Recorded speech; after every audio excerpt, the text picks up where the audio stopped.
The Memphis Grizzlies have suspended star point guard Ja Morant from all team activities after a video showing the star guard holding a gun began circulating on social media Saturday night. This is 2 months after the NBA suspended Morant over a similar incident when Morant was shown on video waving a gun while intoxicated at a Denver nightclub. RC joining the discussion. I won't have my usual enthusiasm because the seriousness of the subject, but it's great to have you in studio. JJ, I'll start with you. I haven't heard your take on this subject yet. How many games do you think Ja should be suspended now as a second-time offender? So Stephen A. yesterday said 25 games. Is that correct? I just want to be clear what the sort of baseline. Go ahead. No, all I said is that I thought that's exactly what would happen at least. At least 25 games. Okay. Yes.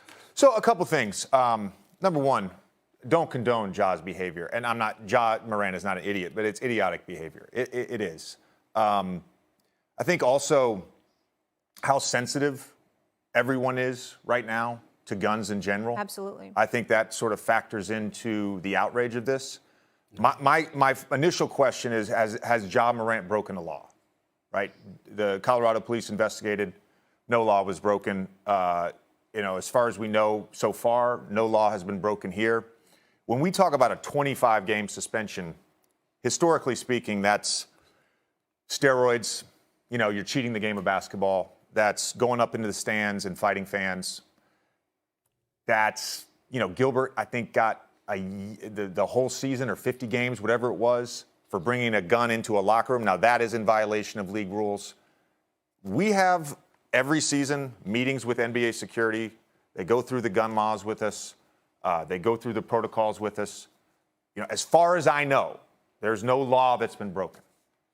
The perception of what he is doing, given the incident last summer at his house with the 17-year-old, given what happened with the Indiana Pacers traveling party earlier this season, and then following it up with there should be a suspension.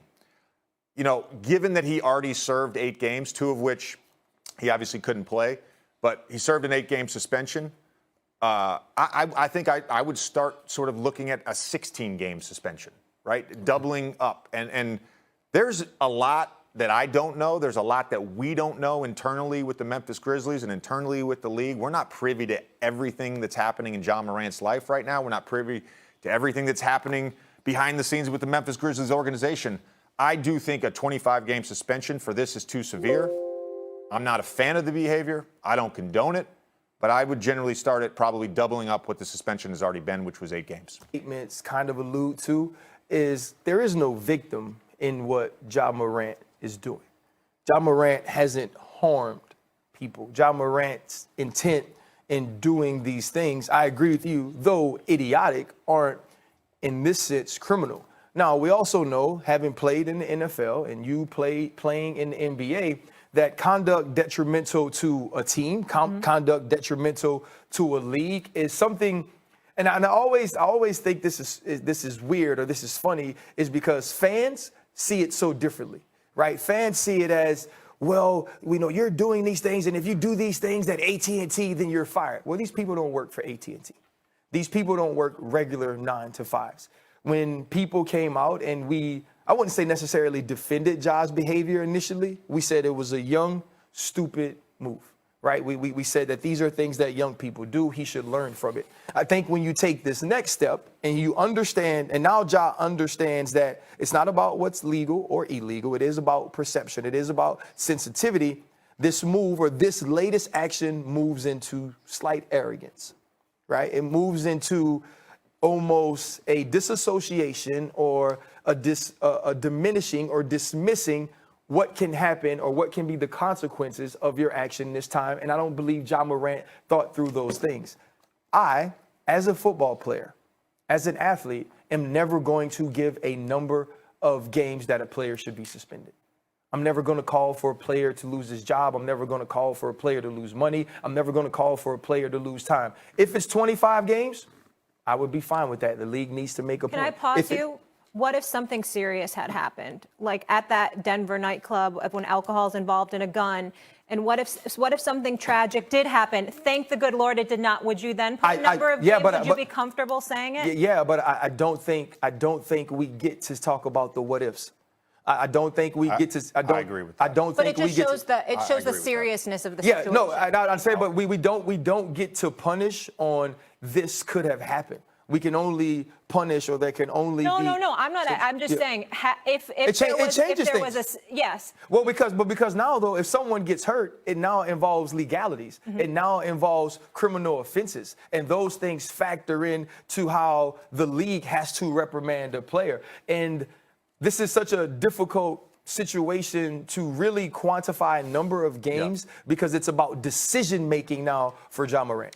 Stephen, I'll let you jump in here real quick. I just want to follow up something Ryan just said. The difficulty of quantifying games. The reason I say 16, which is double what he already. Again, I'm not privy to the information. I don't know what the league told him. I don't know what Memphis told him after the 8-game suspension. I don't know if they said, hey, this is your first strike, this is your second strike. I don't know.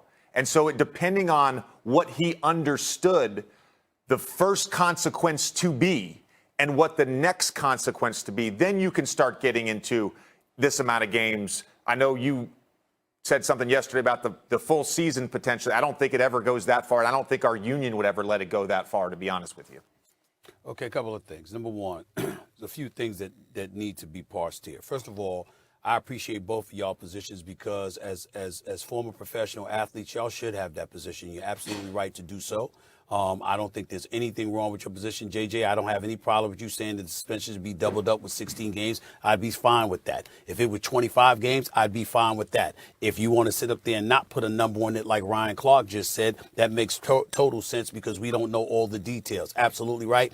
And Molly's not wrong for reminding us about the what ifs because the reality of the situation is on many, many occasions, while we've lamented some of the decisions that leagues have made over the years, they've taken into account the what if factor in their judgment. We may have lamented the fact that they did so, but the fact remains they do it. And we can't ignore that.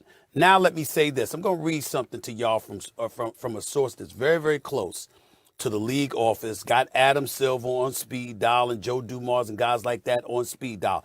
I want to preface it by saying I do not agree with the severity of the suspension that this particular individual was calling for, but I want to read to you what he said in regards to Ja Morant. Behavior detrimental to the league. Best interest of the game. Two clauses that are relevant here. Public perception is also important. It is not a right to play in the NBA. It's a privilege. Because the NBA was so lenient in the first incident, a strong message must be sent to Ja Morant and his family and the boys. Minimum half season without pay. And if continued misbehavior, potential loss of guaranteed extension. Also, as gambling becomes more profitable as a source of revenue to a league and its teams, players' character and the integrity of the game will be tested and become a more public issue. I don't agree with the half season. I don't agree with the full season by any stretch of the imagination. But the reason I felt it was important to read that to y'all is because those are the things that are being thrown in the ear of the decision makers as it pertains to the punishment that ultimately will be handed down to Ja Morant.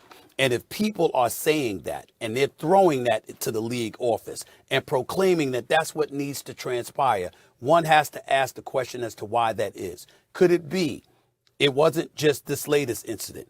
It was the suspension before, the 8 games, is over $600,000 in pay. Could it be the laser incident with a laser gun was pointed in the direction of Indiana Pacers personnel? Well, Stephen A., real quick, just to clarify that. A laser was pointed from a tinted vehicle. SUV. We do not know if it was a gun or not.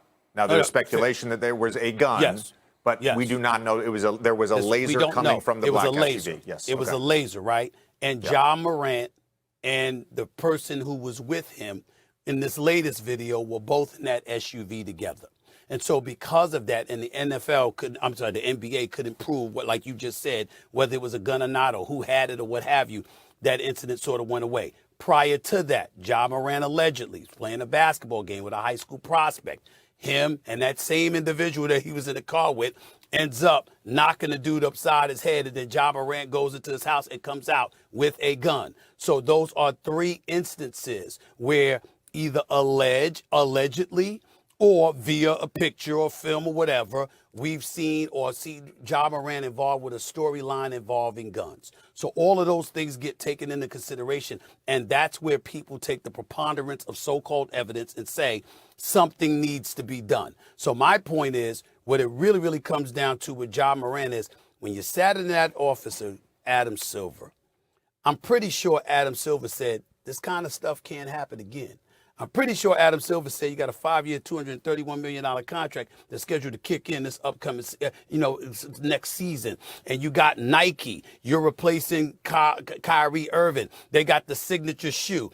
That's been stalled for a moment. You got the Powerade deal. They're doing the business with an athlete for the first time in like the last 5 years. I'm pretty sure all of those things were highlighted, and they said, let's not let this happen again. It's safe to assume at least that much was said. And the fact that something like that did happen again is where people start talking about the punishment. And that's the bottom line. But that's the part I agree with. And that's what I said before me not giving a number is me not understanding all of the details that go along with the things that Ja Morant has been as a Memphis Grizzly, or has been since his career has started there, all outside or off the court. If they say it's 25, I can deal with 25. If they say it's 16, I can deal with 16, because that's what it's about now. It's about conduct detrimental to the league, about conduct detrimental to the Memphis Grizzlies. And we don't get to make that decision.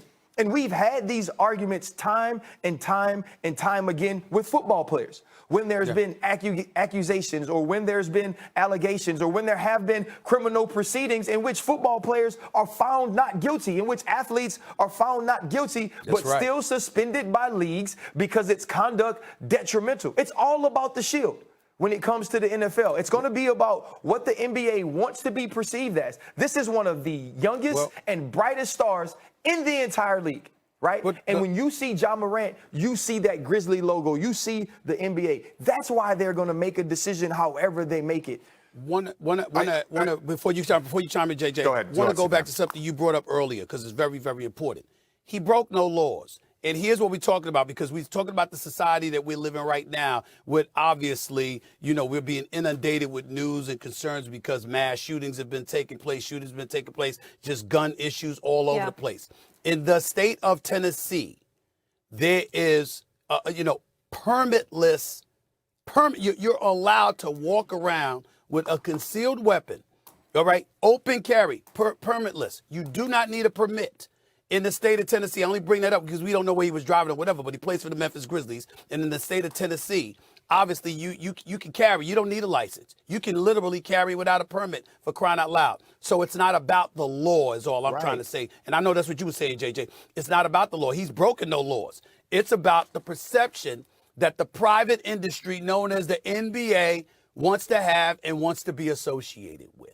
That's what it comes down to, and that's what leaves the power in their hands. And that's totally fair. I guess going back to one of my original points was, how do we quantify the detriment when no law has been broken? And when the only precedent that I can remember, at least in recent times, was Gilbert Arenas bringing a gun into the locker room, which that was against league rules. So again, that's a suspension. The one thing I want to say, because I don't like guns. I've never owned a gun. I don't care to own a gun. I have no problem with people owning guns. What I have a problem with is the normalization of gun culture. Yes. What is different from a question? I'm not condoning it. What is different from Ja Morant legally having a gun in his hand while listening to music, or another athlete posting a clip of him at a gun range, or posting a screenshot of his gun locker at his private home? What is the difference? Yes, it's like period point blank. It's the perception of culture. Yeah, like what you're getting into now is no longer gun culture, right? It's going to be the perception of the culture that a young black athlete listening to rap music, riding in a Jeep with his homeboy, who is also a young black male, waving a gun. Filming himself. They're going to treat that's the conversation you start to have. But here's the importance of your question, JJ, and your answer, RC. The perception by whom? See, the point is that what you pointed out is like you're talking about young black men, guns, whatever. But who's making the decision about the perception? It's the league office. Can I say one thing? And that's where it becomes. I'm not saying anybody's right or wrong. I'm simply saying that perception is being determined by somebody or others who look a lot different than Ja Morant. Yeah, and to that point, just the way Ryan, it and you goes. make a valid point, but I just want to say this. So Sunday, I'm excited to watch Celtics Sixers, right? And you have a countdown before, Stephen A., you were on it, on ABC, and we're talking about Ja Morant. So when we're talking about optics, I'm so hyped about this game, but instead it's hijacked by this conversation. So do I think that's detrimental to the league? Absolutely. Well, On Mother's Day. Well, that's totally fair. But in the news business, like if you saw with Game 7 looming between Philadelphia and Boston, Ja Morant was trending worldwide. Right at the time, we didn't plan on talking about Ja Morant. We were hyped about Boston, Philadelphia. This is, Stephen A., this is not a knock on our company, on ABC, on ESPN. I know. This is that it's a Game 7, and this is trumping it. This is a big time for the leagues, right? Heading into the Eastern and Western Conference Finals, and this is the conversation yet again when we're talking about one of the brightest stars. That's the face of the league. But yes, Molly, there's many layers. You're saying just that is an example of detrimental of why it hurts the to league. But I understand what Ryan's saying in terms of culture, and it's perceived differently. And what you're saying also, JJ, too, and not having all the factors and how do you decide it, because he didn't break a law. So there is a lot that goes into it.